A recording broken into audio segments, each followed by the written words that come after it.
निजाम के पास 24,000 जवानों की अपनी सेना थी, लेकिन निजाम की असली ताकत थी रजाकारों की वो फौज जो हैदराबाद को इस्लामी राष्ट्र बनाना चाहते थे। इनका नेता था कासिम रिजवी। बहुत ध्यान से नाम सुनिए, कासिम रिजवी।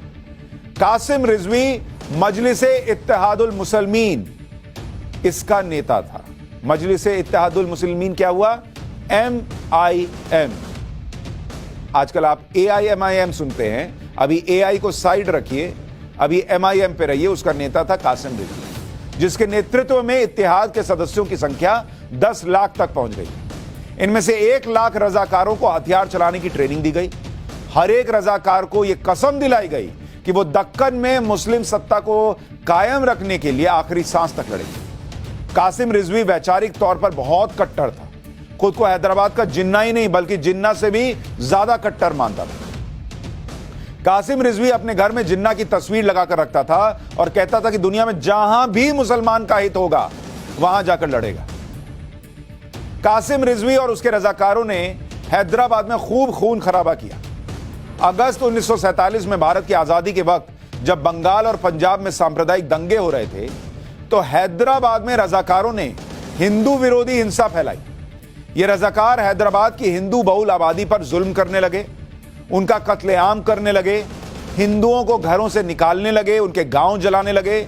रजाकारों की फौज ने हैदराबाद से भगाए गए हिंदू परिवारों के घरों में बाहर से मुसलमानों को लाकर बसाना शुरू किया, ताकि वो इलाका मुस्लिम बहुल इलाका बन जाए, मुसलमानों को बहुसंख्यक बनाया जा सके। कई रिपोर्ट्स के मुताबिक रजाकारों की फौज हैदराबाद में हर दिन 70 हिंदुओं का कत्ल कर रही थी। Every single day 70 Hindus were being killed in Hyderabad.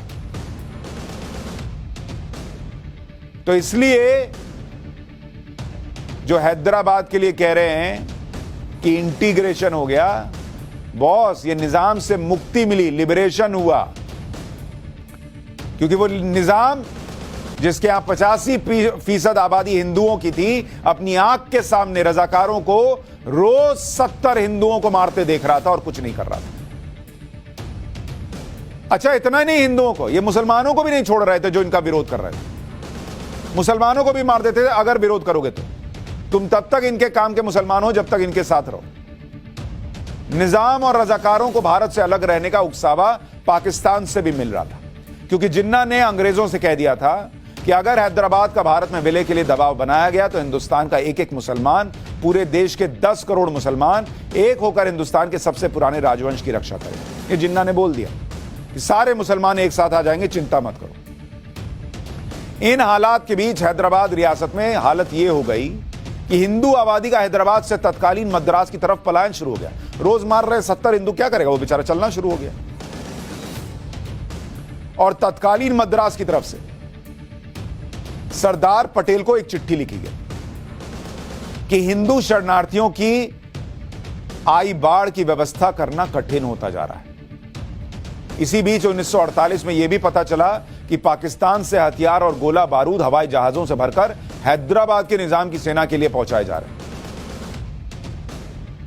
इस बीच तत्कालीन वायसराय लॉर्ड माउंटबेटन आखिर तक निजाम से यह कहते रहे कि वो अपनी जिद छोड़ दे और भारत में विलय के लिए तैयार हो जाए, और ऐसा करके वो अपनी रियासत और अपने खानदान को बचा लेगा। लेकिन निजाम तो अपने सातवें आसमान पे था, पैसा था, अपनी फौज थी और रजाकारों की फौज थी। उसको लग रहा था मैं तोप हूं। उसको पता ही नहीं था कि इधर अभी सरदार पटेल हैं, सारे तोप का गोला बारूद उन्हीं की तरफ घुमा देंगे।